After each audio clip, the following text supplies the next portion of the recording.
Another new comic book day is upon us, comic book fans. And you know what that means. It means it's time for Fanlight Zone's new comic book day kickoff for February 18th, 2026. I am your host, Rich.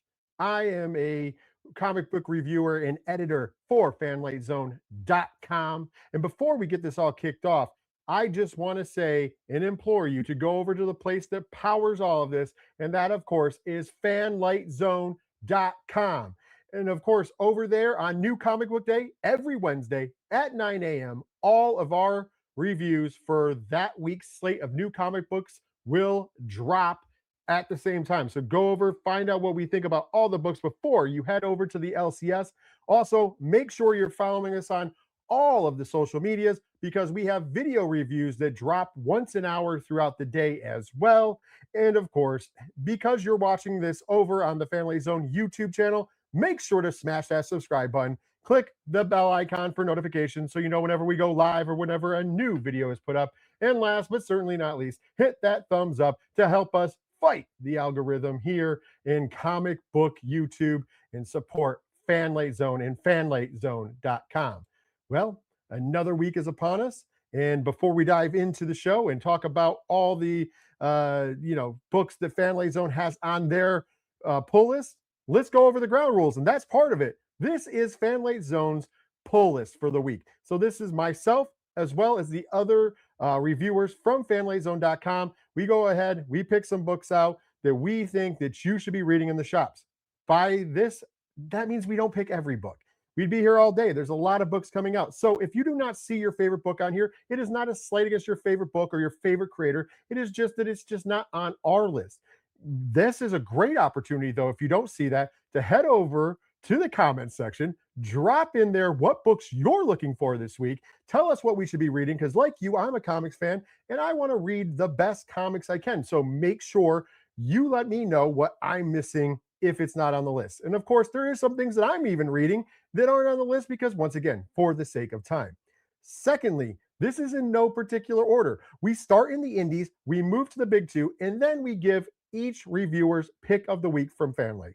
So basically, there is no order. And it's not even with our picks. It's not saying that that's the best book of the week. It's just saying it's our favorite. That's the one we're looking most forward to, or the one that we read and we really, really like and we think you will like as well. Once again, no order. There's no competition here. So please don't argue and pick about which one comes in which order. It's just a list. It's a list to help spark conversations and also to get people to see some things that maybe they wouldn't be looking at in the comic book shops this week. And last but certainly not least, we ask that we do want you to go into the comments. We do want you to comment on these things. We do want you to join the conversation and let us know about books and let other people who are commenting also know about books you're reading. But let's keep it very social. Let's keep it above board. Let's keep it with no insults and no toxicity, because at the end of the day, we're just here being fans, liking what we like. There's no reason to attack myself, any other member of Family Zone, or any other person who's commenting on the video. Because once again, if you want somebody to pay attention and read something that you really like, the best way to do that is to have a really cool conversation, because that's how it all starts. When you're at the local comic book shop and you start talking about comics, you don't want to insult the book because you want people to look at it. That's what you want to do in the comment section here. So make sure we follow those ground rules. Without further ado, though, let's get to this week's New Comic Book Day kickoff for February 18th of 2026. And we are going to start off with IDW Publishing under the IDW Dark banner has a brand new #1 this week, and it is a big franchise as it is Smile for the Camera #1. It is written by Hannah Rose May with art by Mariana Pagilia. Listen, IDW has done some really great work with the Dark imprint, and this is no different. This is taking the very popular IP from Smile and bringing a new story to this. And let's just say this one kicks off great. It is talking about models in New York City working for a model agency. Really sleazy stuff going on. But the sleaziest thing that's happening is the Smile curse is rearing its ugly head. How is that going to affect our models? How is that going to affect everything going on? You'll have to wait to find out and see. Hannah Rose May does such a great job in this. Her work in the horror realm is really, really good. And there's a book coming out in the not too distant future. Exorcism at Buckingham Palace is the second part of Exorcism at 1600 Penn. You're going to want to check that out as well. But Smile for the Camera is a big one. Check it out, especially if you're a horror fan, because I'm sure you're going to love it. IDW also has some other things coming out in the realm of Turtles, and this is one of my favorite spinoffs. It is TMNT Shredder #5, written by Dan Waters, art by Michelle Bandini. IDW Publishing has done such a super job with the Ninja Turtles line, and this spinoff is no different. Shredder is trying to regain the Foot Clan or get vengeance on the Foot Clan. And trust me, they're trying to come after him as well. The Mourner is not giving up, is not letting down. And Shredder's going to have to use all of his wiles, if you will, to get to the end here. This has been a very good action-packed, brutal series, really shining a light, really making that character of the Shredder that we all know and love, or love to hate, I should say, putting him in a new light. And this book is no different. You get a lot of action. You get a lot of pushing forward. We're coming into the finale of this. And trust me, you are not going to want to miss this one. If you have not been checking this out, this is a good time to jump on and check out what it's all about. Let's switch gears, head over to our friends over at Tiny Onion and Image Comics, as this week is another drop in there. It is Exquisite Corpses #10, one of the best horror books on the block. Of course, this month's issue is written by Jordi Belair with art by Mariana Agnazzi. Oh man, if you have not been reading Exquisite Corpses, what have you been doing? This series is getting better and better each and every issue.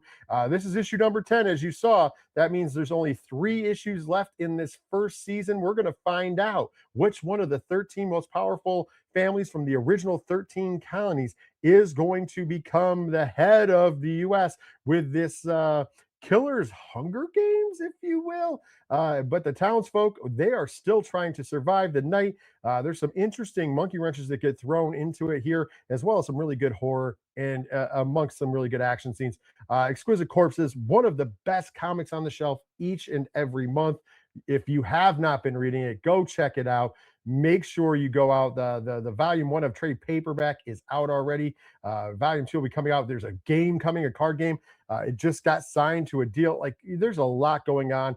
You're going to want to be a part of this. So make sure, if you haven't checked it out, it's a good time. Go and check out Exquisite Corpses. Exquisite Corpses #10. Very good. Speaking of books that are very good, we're going to keep it with Image Comics, but we're going to bounce over to Skybound Entertainment, where G.I. Joe #19, written by Joshua Williamson, art by Andrea Milana, is out now. And of course, the Energon universe is in full kick. And you can see there, Duke is having a stare down. And this is continuation. Duke has not been a big fan of the Transformers since they've come in, and he is definitely going to take it out here. And it's coming to a head as a Transformer has saved his life in the Dreadnought Wars, and now he's kind of dealing with his emotions with that.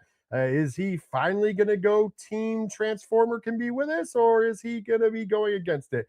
Listen, this is a great series. If you have not been reading G.I. Joe, I suggest doing it. As a matter of fact, if you haven't been reading the Energon universe as a whole, I suggest going out and grabbing some copies and checking it out. Such a great universe, doing so many cool things. And trust me, you would not be disappointed. We have another indie book, and I do believe it is our last indie book in the indie section, and it's a new one, and it's from Mad Cave Studios. And this book is going to be interesting. Can't wait to talk about it, because it is Florida Hippopotamus Cocaine Massacre #1, written by Fred Kennedy, art by James Edward Clark. Wow. If a name doesn't say it all, Florida Hippopotamus Cocaine Massacre is a mouthful, but it is also a lot of fun.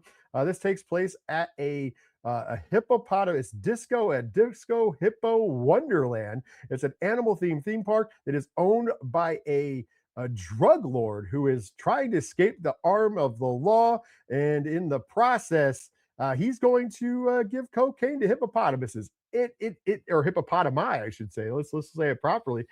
Trust me, you the fun in this book is never ending. We even have like a fill in for like a Nancy Reagan esque character, a first lady who is telling the setup for her. She's the narrator and she's telling kids not to do drugs while drinking and smoking.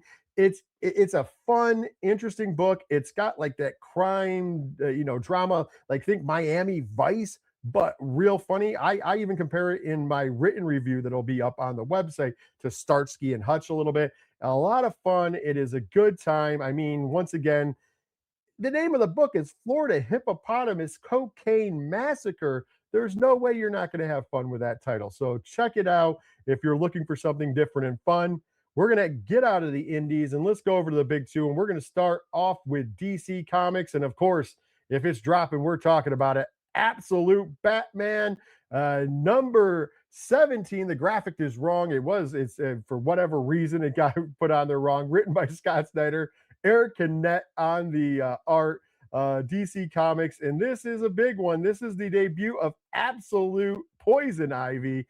Don't let it fool you. This is a badass book. Absolute Batman is one of the best books on the shelf, bar none, each and every month. And if you are not reading it, you should be. We've seen so many cool things, and this is no different. We're starting off a new story arc here with Absolute Poison Ivy. And will Batman, or sorry to say, Absolute Batman, be able to survive, or will he get choked up by those plants? You're going to have to tune in and find out. Absolute Batman is always a wonderful one. So if you're looking for some fun on the shelves in the superhero realm, I always go with the Absolute line, period. Absolute Batman is a good place to start. Also from DC Comics this week, we're going to shine some light on Wonder Woman number 30, written by Stephanie Williams. Jeffrey Spokes on the art. And this is the last book that Stephanie Williams will be writing in the Wonder Woman line. She came on to do a guest spot for a couple issues, and we'll be handing it back off here. But before she does, she has a big bad storyline to tell. We've got chill. It's a cool story. There's warring factions in the Amazonians. Where will Diana fall in all of this? Where will the little girl fall in all of this? This is a solid book. Stephanie Williams does an amazing job in everything she does, and it's no different here in Wonder Woman. Cannot wait to see what she does next. And once again, I could not, last issue and this issue, both written by Stephanie Williams, and they were both phenomenal. Go out and grab, if you can find issue 29, go grab issue 29, grab issue 30, and enjoy, because trust me, you will. Let's move over to Marvel Comics, and we got a couple X-Men line ones. But first off is a number 1, and that is Wolverine, Weapons of the Armageddon, number 1, written by Chip Zdarsky, art by Luca Marasca. And this, of course, is the Armageddon assembles in 4 months. So the Armageddon storyline that's going on is going to be coming up, the next big one, if you will. This is really kind of like a precursor to that. Very good book. Of course, Logan doing Logan things. And then, of course, in this new world where we're going to be entering another big event in Marvel, where, there's inklings that this is going to be a big reset again. I don't know if we necessarily need a big reset, but it's kind of the inklings are there for this Armageddon event.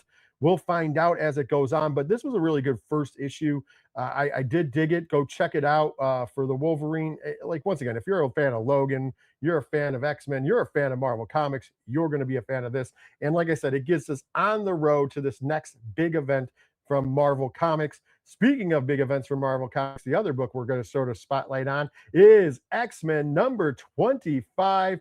Jed MacKay on the writing. Shadows of Tomorrow continues. This is post Age of Revelation. And here we are. Shadows of Tomorrow has been kicked off well. We've got Scott Summers back in our time. He is basically going after Revelation before he can become Revelation, and hopefully getting that done. And at the same time, we found out that the Dark Beast of Krakoa is back, and that is going to lead to some amazing stuff. X-Men, the X-Men line has been pretty good coming into this this recent crossover, so I hope that continues on here. So check this book out while checking out a lot of the other Shadows of Tomorrow's issues as well. Easy for me to say, but you will not be disappointed, especially if you're an X-Men fan. Now, let's get into the Fanlight Zone team's pick of the weeks. We're going to start off with our video reviewer, Joey, from the So Wizard podcast. And Joey's pick this week is a number one, and it's from Image Comics, and it is White Sky, number one, written by William Harms, art by Jean-Paul Mavinga. And oh my Lord, I also have the pleasure of reading this and doing the written review for fanlightzone.com. And this is a good book right here. This is a different kind of post-apocalyptic world. Father and daughter trying to survive this white cloud that is overtaking things and making some real, not natural, but supernatural things happen. There's ghosts in this. There's a lot of tease. This first issue has a lot of mystery to it. It does bring you in. It does make you fall in love with the characters, but at the same time, it gives you that little suspense and anticipation for what's next because they don't show you what's in the white cloud, if you will. Stay tuned to find out. This series, I think, is going to be a real good one. So you're going to want to go check it out. Joey puts his stamp of approval on it, and so don't I. Next up, though, is the young Padawan Jay. That's right, Josh from the ODPH podcast. And his pick of the week is Ultimate Spider-Man number 24, written by Jonathan Hickman, art by Marco Cicchetto and David Messina. And this is the final issue of the Ultimate Spider-Man line. That's right. Well, we'll say for now, as the Ultimate Universe is coming to an end, coming up here very closely in April, or we'll say end. This was a great book. According to Josh, he loved this one. He's been a big fan of the Ultimate Spider-Man line the whole time. And this was no different. Said there was a nice filling possible end. There's this little tease. So you're going to want to check it out. If you did not check out the Ultimate line, specifically Ultimate Spider-Man, go back and check it out. Of course, when it hits trade paperback, I know the first volume is out there, maybe even the first two volumes. You're going to want to go check those out. Pretty good stuff. I approve it as well. Next up, the editor-in-chief of fanlightzone.com/fanlightzone period. Ken M, his pick of the week is from DC Vertigo, and it is End of Life number one, written by Kyle Starks, art by Steve Pugh. And what do I need to say more? Kyle Starks. I am a huge Kyle Starks fan. This book is no different.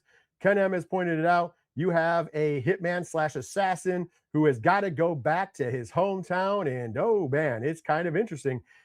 You know, things are going to happen. There's some action, there's some humor, there's a little bit of everything. And if you like Kyle Stark's writing, oh, trust me, you're going to like End of Life. Check this out. The Vertigo line so far in this month of February has kicked off in a big bad way. This issue is no different. Go out and check out what DC Vertigo has to offer. On top of all of that, make sure you check it out and also support Kyle Starks because, oh man, Kyle Starks doing some great work with Devil on My Shoulder, also Wrestle Heist, so much good stuff out there. So check out the work that Kyle Starks is doing.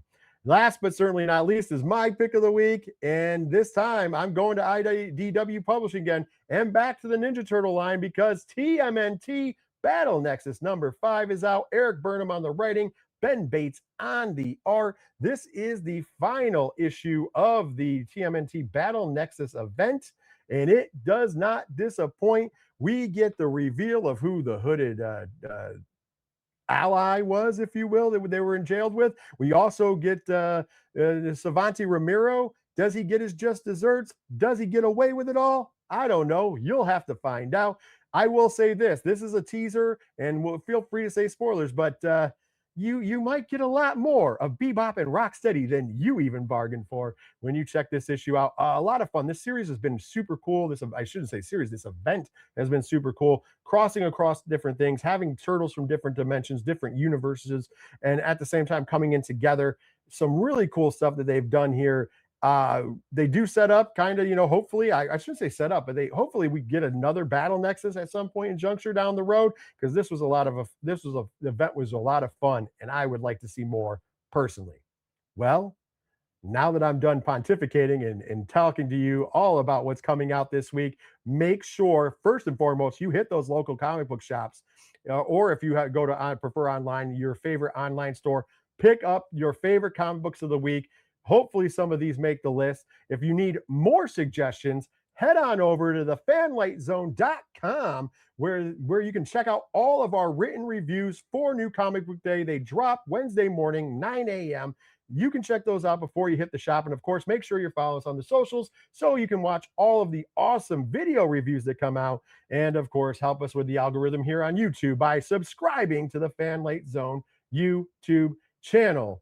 Please, once again, hit the comments. Let me know what books you're excited about this week. Maybe it's one of them that I announced or went over here. Maybe it's one of them that I didn't.